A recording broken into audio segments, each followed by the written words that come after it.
మనం అనుకుంటున్నటువంటి భగవద్గీతకో లేకపోతే రామాయణానికో మహాభారతానికో లేకపోతే పురాణాలకో వేదాలకో అర్థం కాక ప్రశ్నలు అడగరు, ఇష్టం లేక ప్రశ్నలు అడుగుతారు. ఓకే, ఇప్పుడు మనుషులు అనేవారు ఎన్నో కష్టాలు నష్టాలను ఎదుర్కొంటున్నారు ప్రజెంట్ సిచ్యువేషన్లో. సో వీళ్ళ అందరికీ మీరు 5 డేస్లో మీరు ఎలా ట్రైన్ చేయాలి? శ్రీకృష్ణుడు భగవద్గీతని మొట్టమొదటిసారిగా ఇప్పుడు మీరు ఇన్ని క్రియాయోగం గురించి ధ్యానం గురించి ఇన్ని చెప్తున్నారు.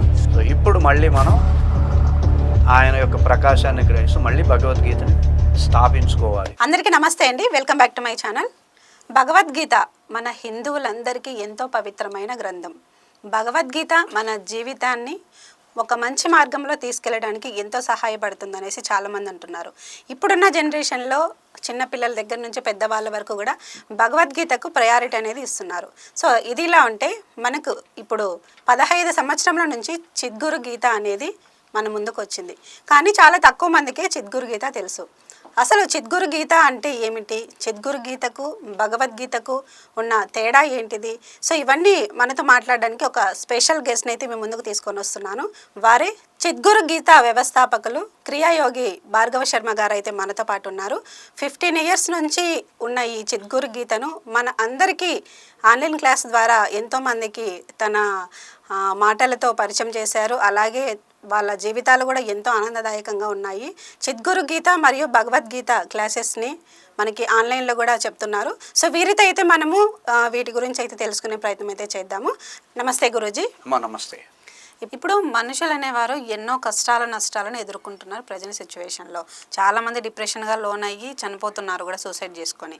సో వీళ్ళ అందరికీ మీరు 5 డేస్లో మీరు ఎలా ట్రైన్ చేయగలరు? 5 డేస్ కాదమ్మా, ఫస్ట్ ఒకటి చెప్తా. ఒక వ్యక్తి నిజంగా అర్థం చేసుకోగలిగితే అర్ధ గంట చాలు. ఓకే, 5 డేస్ కూడా అక్కర్లా. భగవద్గీత 701 శ్లోకాలు ఏంటంటే అర్జునుడికి అర్థం కాల. నిజంగా అక్కడ సరిగ్గా సరైన మనిషి అయితే ధర్మక్షేత్రే కురుక్షేత్రే లేదు అశోచ్యాన్ అనవశోచస్వం ప్రజ్ఞ అక్కడే అర్థమైపోవాలి మొత్తం. నాసతో విద్యతే భావ నాభావో విద్యతే సత ఉభయోరపి దృష్టవంతో స్తనయ తత్వదర్శిభి అన్నక్కడే భగవద్గీత అయిపోయింది. అశోచ్యాన్ అనవశోచస్వం ప్రజ్ఞావాదాంశ భాషసే గతాసు నగతాసు నాను శోచంతి పండిత అన్నక్కడే అయిపోయింది భగవద్గీత. అర్థమవుతుందండి. అది ఎలా అంటే ఈజీగా ఎలా అర్థం చేసుకోవాలి గురూజీ? దాన్ని మనసు పెడితే అది ఏంటి, దాన్ని ఎట్లా, అది ఎందుకు చెప్పారు అనేది కొంచెం ఆలోచించగలిగితే అక్కడితోనే అయిపోతుంది భగవద్గీత. అక్కడ ఆలోచించాల, అక్కడ ఆగల మనిషి. అదేంటి ఇదేంటి. ఇంకా ఇప్పుడు విషయం చెప్తా వినండి. ఒక వ్యక్తికి తెల్లారి లేవడం అనేది ఇష్టం లేదు.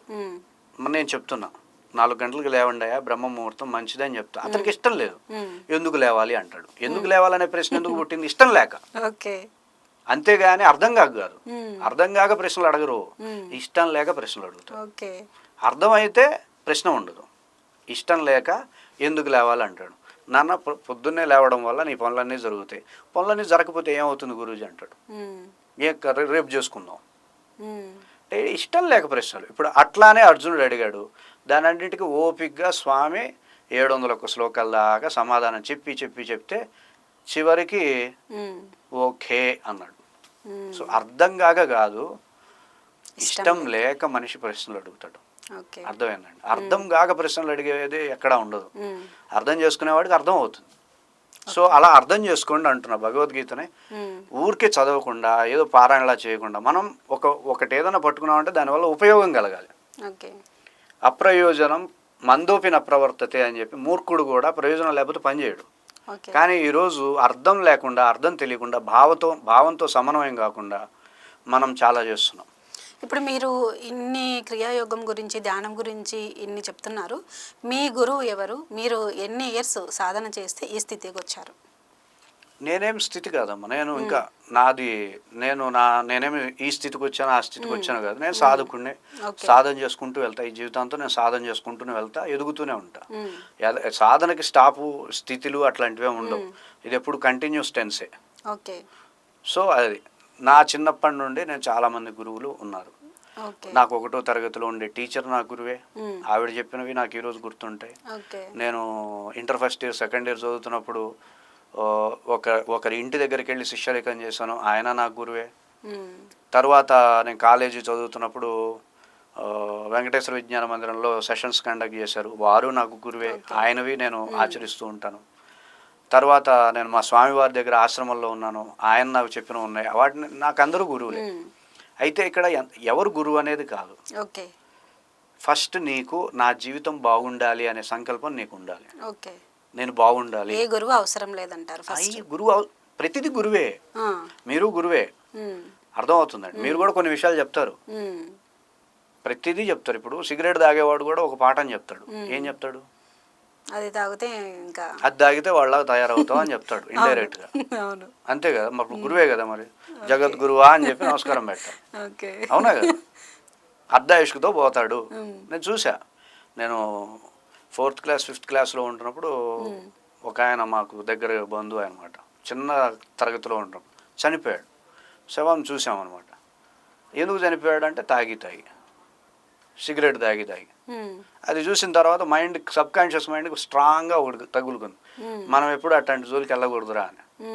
అర్థమైందండి. దురలవాట్ల జోలికి వెళ్ళకూడదు. లేదా అదిగో అదే మనకి ఆయన గురువే కదా మనకి. సృష్టిలో శవం కూడా గురువే. అర్థమైందండి. అంటే అంతా చైతన్యమే అని చెప్తున్నారు చూసారా. శవం కూడా నీకు పాఠం చెప్పిందంటే శవం కూడా చైతన్య స్వరూపమే. అర్థమైందండి. అన్నీ గురువులే. ఈ క్రియాయోగాన్ని అనేది మొదటిసారిగా ఎవరు మన ముందుకు తీసుకొని వచ్చారని అనుకోవచ్చు మనము? క్రియాయోగా అనేది ఒక సముద్రం. ఫస్ట్ దీనికి ఆది మధ్య అంతం లేదు. మనం అనుకుంటున్నటువంటి భగవద్గీతకో లేకపోతే రామాయణానికో మహాభారతానికో లేకపోతే పురాణాలకో వేదాలకో డేట్లు టైంలు మ్యానుఫ్యాక్చర్స్ ఇవన్నీ ఉంటాయి. ఇది అమ్మవారికి సంబంధించినటువంటి విద్య, ప్రాకృతికమైనటువంటి విద్య. సో దీనికి టైంలు డేట్లు అవి ఉండవు. అనాది కాలం నుండి క్రియాయోగం అనేది ఎప్పటి నుండో ఉంది. సరే, దానికి మీరు ప్రూఫ్ అడిగితే క్రియాయోగం అనగానే సుషుమ్న ఇడా పింగళ నాడులతో కూడినటువంటి వ్యవస్థ కదా. ఈరోజు వరల్డ్ మెడికల్ సైన్సెస్ లోగోని మీరు గమనించినట్లయితే అదే ఉంటుంది. అంటే వాళ్ళకి తెలుసు ఇది చాలా ప్రాచీనమైనటువంటి యోగ విద్య, వైద్య విద్య, సాధన విద్య, సిద్ధి విద్య. ఇది అమృతమయమైనటువంటి విద్య అనమాట. దీనికి ఆది లేదు. సో అనేకమైనటువంటి వ్యక్తులు ఇందులోకి వచ్చి కొంత పరిచయం చేసి వాళ్ళ కాన్సెప్ట్స్ని ప్రజలకు అందించారు. అలా వచ్చిన వాళ్ళే వీరబ్రహ్మేంద్ర స్వామి, అలా వచ్చిన వాళ్ళే వివేకానందుడు, అలా వచ్చిన వాళ్ళే పాణిని, అలా వచ్చిన వాళ్ళే పతంజలి, అలా వచ్చిన వాళ్ళే శ్రీకృష్ణ పరమాత్మ. శ్రీకృష్ణ పరమాత్మ ఎప్పుడు చెప్పారో తెలుసా? శ్రీకృష్ణుడు భగవద్గీతని మొట్టమొదటిసారిగా సూర్యుడికి చెప్పాడు. అప్పుడు ఎవరు లేరు, సూర్యగ్రహమే ఉంది. సూర్యగ్రహం అసలు నవగ్రహాల విభాగమే లేకుండా ఉన్నప్పుడు సూర్యుడికి చెప్పాడు. ఆ సూర్యుడు తర్వాత ఆ సూర్యుడికి కొడుకు వైవస్వతుడు అనేటటువంటి మనువు ఆయనకు చెప్పాడు. ఆ తర్వాత వైవస్వత మనువు ఇక్ష్వాకు అనేటటువంటి రాజుకు చెప్పాడు, ఆయన కొడుకు. ఆ తర్వాత కొంతమంది రాజర్షులు సాధన చేశారని భగవద్గీతలోనే ఉంది. అంటే భగవద్గీత ఎప్పటిది? ఎన్నో ఇయర్స్ వైవస్వత ఈ మన్వంతరం యొక్క ఆది నుండి భగవద్గీత ఉంది అని చెప్పాలి. సో మధ్యలో మళ్ళీ కాలం వల్ల అంతరించిపోతే మళ్ళీ రీఇన్స్టాల్ చేసినట్టుగా భగవద్గీతని దేహదారి అయి అర్జునుడికి బోధించాడు. సో ఇప్పుడు మళ్ళీ మనం ఆయన యొక్క ప్రకాశాన్ని గ్రహిస్తూ మళ్ళీ భగవద్గీతని స్థాపన చేయాలి, ప్రతి వ్యక్తిలో స్థాపన చేయాలి అనే ఉద్దేశంతో ఈ భగవద్గీత ప్రోగ్రామ్స్ మేము కండక్ట్ చేస్తున్నాం. ఓకే. సో మనకి ఇప్పుడు 5 days సెషన్ అన్నారు మీరు. ఈ 5 days అటెండ్ అయిన వాళ్ళు తిరిగి మళ్ళీ నెక్స్ట్ మంత్ కూడా అటెండ్ అవ్వచ్చా, లేదంటే అవసరం లేదంటారా? అవసరం ఉండదు. 5 days చక్కగా నేర్చుకుంటే సరిపోతుంది. ఓకే. క్రియాయోగంతో సమన్వయం చేసినటువంటి భగవద్గీతని మనం సాధన చేయడం ద్వారా మనం అనుకున్నటువంటి సంకల్పాలు కావచ్చు, ఆరోగ్యం కావచ్చు, పాజిటివిటీని డెవలప్ చేసుకోవడం కావచ్చు, ఇలా అనేకమైనటువంటి సత్ఫలితాలని మనం పొందొచ్చు. మేము 4 బ్యాచెస్ ఆల్రెడీ కండక్ట్ చేసాం. వారి యొక్క ఫీడ్బ్యాక్స్ తీసుకొని చాలా శీఘ్రకాలంలోనే వాళ్ళ ఫీడ్బ్యాక్స్ని అందించడం ద్వారా మేము చాలా ఆత్మవిశ్వాసంతో చెప్తున్నాము. ఈ ప్రోగ్రాం మీకు అన్ని విధాలుగా ఉపయోగపడుతుంది. మీకు ఏదైనా వివరాలు కావాలంటే నా ఫోన్ నెంబర్కి ఫోన్ చేసి మీ డౌట్స్ అన్నీ అడగచ్చు. ప్రశాంతంగా, తొందరపడాల్సిన అవసరం లేదు. డౌట్స్ అన్నీ అడిగి మీరు సమాధానం పడిన తర్వాతే జాయిన్ అవ్వాలని నిర్ణయించుకున్న తర్వాతే ఈ 5 days ప్రోగ్రామ్కి జాయిన్ అవ్వండి. 7వ తేదీ నెక్స్ట్ మంత్ 7వ తేదీ ఈ ప్రోగ్రామ్ ఉంటుంది. 7 నుండి 5 రోజుల ప్రోగ్రామ్ ఉంటుంది. 5 బ్యాచెస్తో ఉంటుంది. మీకు వివరాలన్నీ మీరు ఫోన్ చేసినప్పుడు మీకు వివరాలన్నీ చెప్పడం జరుగుతుంది.